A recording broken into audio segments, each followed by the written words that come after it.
I got started JamPlay back in 2006, I believe. I'm one of the co-founders with Chris and Jeff. Jeff came up with the idea of doing an online guitar lesson site. I said sure. Invited Chris in. Played drums a little bit in college, always a music fan. Music has always been in my life, so I knew it was a go. JamPlay was actually born in a Subway over a turkey sandwich in Greeley, Colorado. And I'll always remember the exact Subway. I'll remember the exact seats, and honestly, even the time of day. I was there from the very beginning with Jeff. At the time I was learning to play guitar, and just jokingly we said, well, why don't we just do a guitar lesson site? Over the next weeks, couple of months, the idea was percolating in the back of my head, and I couldn't find a reason not to do it. And I mean, from there, we literally just figured it out step by step. The spirit of the three of us at the beginning was just figure it out. We'll make do. So Kevin and I started building the site, and concurrently Jeff was starting with the first set of content, first videos we were going to produce. We called random people all around northern Colorado, trying to figure out who could be our first teacher. And we ended up with Steve Yulberg. Well, I got an email from somebody I didn't know saying, do you want to teach guitars on the internet? And I had lunch with Jeff and Nessa, and then they came over and we filmed a demo. We hadn't done anything. That was our first lesson, and I remember going and setting it up and trying to be artistic with the filming angles and just trying to make it fun, and it was. And they sent it off to the partners who said, yeah, let's go with it. So we started filming. Hi, I'm Steve Gilbert for JamPlay. This is our 5th lesson. We're going to look at 3 different kind of acoustic guitars today. Acoustic meaning they have a body, which is a resonating chamber.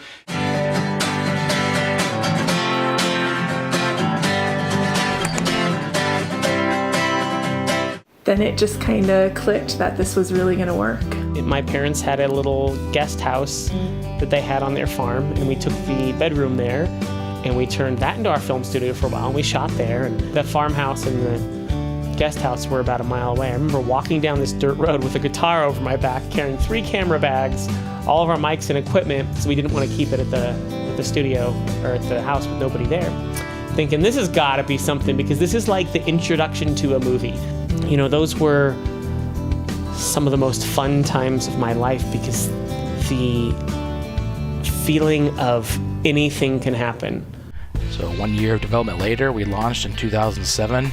The launch was exciting and terrifying, and I distinctly remember looking at my bank account and considering making either a mortgage payment or adding more money into our AdWords account.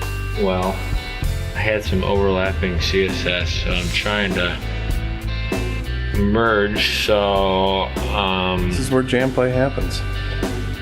Places just like this. Just an office with an enormous computer monitor, a really big dork. And I remember looking at people signing up for the site and thinking that those are the most important people on the planet right now. My wife Jenessa came on as a full-time employee. I took customer support calls. The first series that I edited was Kids in Guitar with Steve Yulberg. And later that year, we hired Jason Mounts, who's still with us. He was our very first full-time video editor. I remember going out to Red Robin, actually, and sitting down with Jeff and him discussing the program that they were doing and the site that they were building. And I remember starting, and we were working out of his condo, and it was just him, Nessa and I, and we had so much fun. And filming in our living room, he had to take all of the furniture out, and he had to reorganize our entire living room and set up all the cameras and the lights and everything in the chair, and just have these instructors come into our living room. We had these musicians in our house. Steve Yulberg and Brad Henneke, Hawkeye Herman, Mark Nelson. I can't recall everyone we filmed there, but it was a pretty neat feeling knowing how much had just gone on inside those 4 walls. I was filming these slacky lessons in Colorado, often in the winter, and there'd be a couple feet of snow on the ground, fresh snow, blizzards everywhere, just crazy weather. And I'd head down into the studio, and I'd pull off my jacket and my sweater and put on an Aloha shirt and then, try to get into a little tropical frame of mind while the snow's flying. I met one of my guitar heroes. His name is Buster B. Jones. And I told him what a fan I was of his instructional DVDs and told him that I had given up teaching because I felt like I wasn't that effective. And he gave me quite a long lecture and said that really I ought to get started and teach again, gave me some pointers and some things that I thought about quite a bit, and made a lot of sense. So in 2007, I got serious about doing that and answered a Craigslist ad, actually, and met Jeff and Nessa at a Starbucks in Loveland, Colorado, and we got started right after that.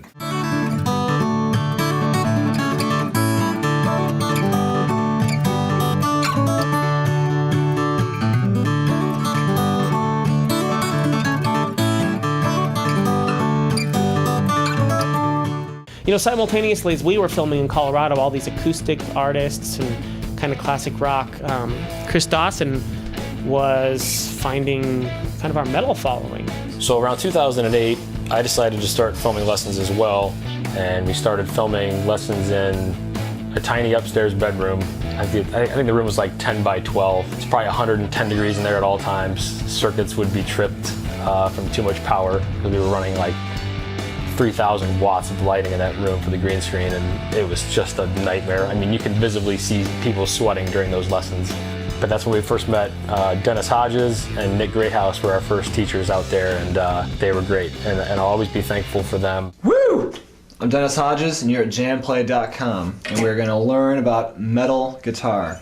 This is Nick Greathouse once again for JamPlay.com, and right now we're going to talk about sweet picking. He found Emil Wurstler. Yo, what's up? This is Emil. But I answer to Emil and Emil and Emily.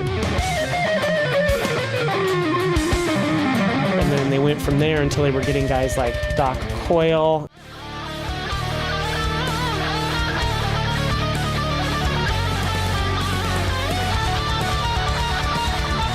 And Corey Smoot from Guar. They had a lot of fun with that one. I got Suburbia here, and Guar would beat up Suburbia. That's what Guar would do. So that's what we did. And, culminating in much later in artists like Steve Stevens. But we were both building towards this same goal from fairly different ways. The Hodges coming in from out of town today. Hodges. Everybody's favorite, Dennis. If everybody could see the ham sandwich still on Chris's lip that he hasn't finished. There's all this beautiful stuff. And then, barren desert. There should be stuff there. Then, within a year and a half, everything just exploded. I think one of the things that surprised me was how incredibly fast JamPlay grew. It was kind of overwhelming, actually, finding out that I had students in 50 countries all around the world, and I started getting emails and feedback from people that were all over the world. It was really quite humbling, actually. And we moved to an actual office space for our daily activity. And, then it was Jason and Tyler and Jeff and me in this office. And that was really fun. All of us working together in this little space. We just had a lot of really good times, and we were always laughing, and there was a point in time where we'd go early and we would all walk to Starbucks at 8 o'clock in the morning, and the light was just beautiful and it was a great walk. Hey dude, let's go to Starbucks. You want to go to Starbucks? I need coffee. Let's go to Starbucks. We brought Tyler Rue on, and he really brought a sense of creativity and a sense of youthful energy. I have never been as happy, period, in my life as Tyler is just eating a sandwich. Hey, Tyler. Hey. What's up? You want to be in this video? Yeah. Hey, Nessa? Yeah. You want to be in this video? I guess not. Hey, Jeff. What? Hey, you want to be in this video? Dude, I'm trying to work. Seriously. Go do that somewhere else. We're gonna hang out here, go outside, and check out the glorious day that we have here. So in 2009, we felt as though the company was on solid footing. So we decided to build a studio in my house. I started building it and got towards the end, and I'm not very good with drywall, so I called the drywall company. A man came out and he gave me a quote, and then I decided to use him, and we hit it off. We played guitar, like the same kind of music, and by the end of the 2-week drywall period that we were doing, I convinced him to dump his company completely and come on board with us. And that was Aaron Miller, and he's still with the company to this day, 8 years later. Great employee, became good friends, play a lot of guitar together. We nerded out on guitar for years.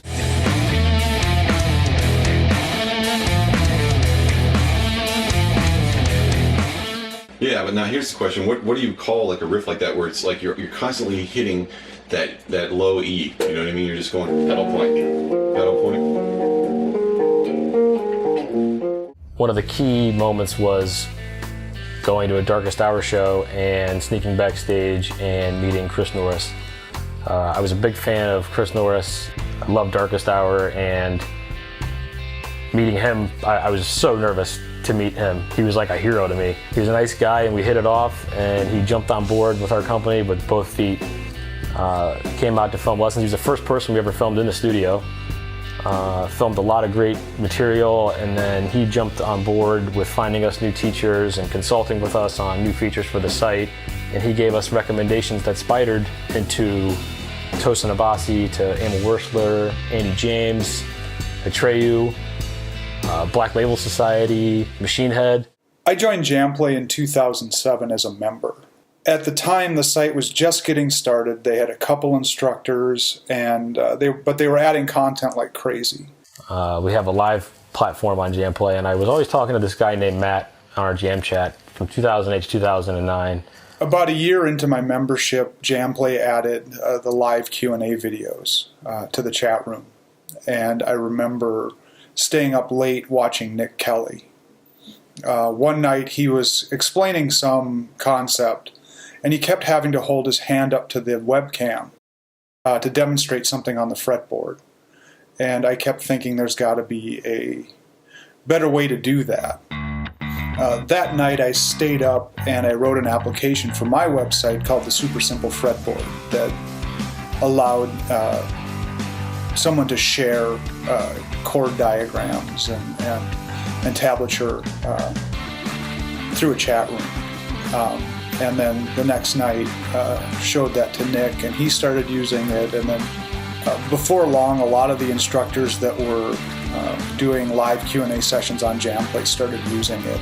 I really liked Matt Korsmo's Super Simple Fretboard. One of the founders, Chris, caught wind of that, and he and I started talking. And it took me a while, but I finally convinced him to be our lead programmer and CTO. And I thought about it, and it made some sense. It combined, my passion for guitar with kind of my technical background and skill set. So it really seemed like a good fit. And he came in and helped us in a lot of ways. I think my original job description was build cool guitar education shit for JamPlay. Helped us launch bass, and it helped us launch our live platform and recode our whole back end to kind of be more modern. We were running on weaker software back then, and Matt was key for that. Fairly quickly after coming on board, it became pretty clear that I was just going to take over all of the technical aspects of the website. Our team just kept growing and growing. We brought on more people. We brought on Chris Lipe. We brought on Chad Fawcett, Chris Smith. We went from 3 or 4 of us to 10 full-time employees and 120 contractors. It spiraled quickly. Let's see, I started working with JamPlay as an instructor in 2009, and man, those were fun times. Coming over and doing crazy song lessons, dressing up like Tom Morello. About 7 years ago, I moved to Colorado, and I found this website, JamPlay.com, and they seem to have a real team. An actual physical team that filmed the teachers. I was in this little town in Colorado and thought, well, surely enough, these guys are going to be in, LA or Nashville or something like that. But I emailed them anyways, and a few hours after, I got an email back from Jeff. Jeff told me, hey, we are actually in Colorado, 10 miles away from where I had just moved. That was incredible. So obviously I had to meet Jeff. We met over lunch, and I started teaching with JamPlay.com shortly after. I remember we filmed in this basement. When I first showed up for my first film session, there were these dogs barking outside of the studio, and I was like, could this be the right place? Are we actually filming? You know, and I started formulating all these thoughts in my head. It's like, what have I got myself into? Are these dogs going to attack me or something? Sure enough, it was the right place. The dogs were in a cage, and we went down and filmed, and it was great. And that was sort of the unofficial beginning of the relationship between me and JamPlay. Looking at the videos, JamPlay had a dedicated filming space that was, top of the end stuff. I show up to the address, and there's this residential home in a village in Colorado, and I'm like, that is the right address. So I knock on the door, and I see Jeff showing up, asking me to take my shoes off. I walk downstairs in this basement, and yes, I see a guitar there. Whew. Okay, good. And I start filming my thing, and that's the early beginnings of JamPlay.com, and it was pretty awesome. And that, that started a long and fun journey of doing online guitar. I never thought I would be an online guitar teacher, but that's how it started for me. So Chris Lipe and I were in a band together about 15 years ago, and he was just a young college kid at that time. But it was years later that I was looking for a job and happened to go apply for a job at JamPlay and noticed that he was all over the website. And so we reconnected. Been working for JamPlay ever since then. Well, I worked with Chris Lipe at a church for a few years. He left to start working for JamPlay full-time. Within a couple of years, a position opened up, and he called me and asked me if I'd be interested in it. And he kind of described everything that JamPlay does. Growing up, I was always into music. I played piano and started playing guitar, so I've always loved music, and I also have been into photography. And just with the technical background in audio, this seemed like it'd be a great fit. It just seemed like it really was a dream job for me. I got the job and got started, and it's been great. And around that time, we started branching out into artists. What a wild ride that was. Khaki King was one of our first real artists, and the first time I met her, I couldn't believe it. I mean, this is somebody I had seen on YouTube and I had seen on television, and she was here in our, basement studio filming lessons for us. The guitarist for Stained came over, so one of the memories that I won't ever forget is just walking through our house and just hearing that familiar riff through our air vents and just thinking to myself, the guitarist for Stained is in our basement. I remember sitting eating lunch with Robbie Merrill from Godsmack, and the guy is like the biggest family man. All he wanted to do is talk about his kids and his love for dirt bikes. Having some of my idols, the people I literally grew up listening to, downstairs in my basement while Chris Lipe or whoever was filming with them while I'm upstairs just working was a pretty awesome feeling. And one of those guys was Mike Keneally from Steve Vai's band. I remember, growing up listening to his music and listening to Steve Vai's music and hearing, in the live concerts and stuff like that, hearing him say, and Mike Keneally on guitar and keyboards, and just being a part of that and capturing lessons from a guitar player like this who has so much history behind himself. Just crazy, so cool. A lot of these artists are really, really busy, and they can't sit down and plan out a 30 lesson set with notation and tabs, and they can't do that a lot of times. So it would literally be fly in, stay up till 3 in the morning, and plan out 4 days of shooting, shoot it, adjust when it all kind of falls apart because you didn't plan it very well, and then make sure at the end the editors can put a spin on it to where it looks like this was how it was planned out for a year, and this came out perfectly. And that's kind of the magic and the horror behind doing a lot of these shoots. It's very surreal to stand backstage and watch one of your childhood idols play, and then you get to talk with them afterwards and potentially work with them for JamPlay. In 2014, we really started heavy into live and our live platform, and that started from Jeff and I discussing our holiday sale. So we thought, let's do a giveaway. Let's add some gear. And then I was thinking, what if we did it live? And Jeff said, oh, well, all right. So we ran around and found a bunch of gear and figured out what kind of software to use. The day of the event, the 2014 event, it all went live and everything went well.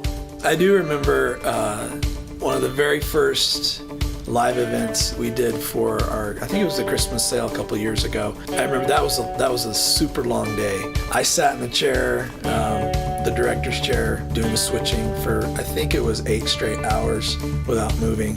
Ever since then, that kind of kicked off our adventure into live, and now we still do live studio sessions every week, and now full live courses with a lot of our teachers. I think the live courses are something that people seem to really like. I know that I really enjoy doing it. I feel that the focus now is more on interaction with the students, really opening their ears to what the students want. You can see that with all the live Q&As that are happening now, for example, on JamPlay.com. When I look back at these 10 long years, it's not the business milestones that stand out to me, it's the people I've met and the friendships I've made and all those people who gave us their time and their energy and their trust and helped us build this amazing business that we have today. I'll be eternally grateful to each and every one of them. JamPlay to me is, it's a family. The beautiful thing about JamPlay is it's like a family. I mean, it really is a family. Our early morning walks in the summer to get a cup of tea before work, and the conversation we'd have on the way back and forth, or our lunches to Alberto's or Roma. One of my favorite things I love about JamPlay and this job is just the staff. I feel like we've all bonded together over the years. The people that you spend every day with, you just really get to know them. JamPlay's about friendships. JamPlay's about the relationships. And it's just been a lot of fun. There's a lot of great guys on staff, great girls on staff. Every instructor's been great to work with. I think that as we do our jobs, we've developed friendships along the way. So that's always a good thing. I would say I am most proud of just the project as a whole. There's not many people or groups of people or companies that can start with a minimal amount of money and then bootstrap their company to be highly successful. So it definitely wasn't pretty, it wasn't easy, but we worked together. We all worked very, very hard and put together a really sensational team and product. It's been an amazing 10 years. It's been quite the roller coaster. We've had ups and downs, we've grown, we've had some pretty severe setbacks, but in the end, here we are, still standing 10 years later.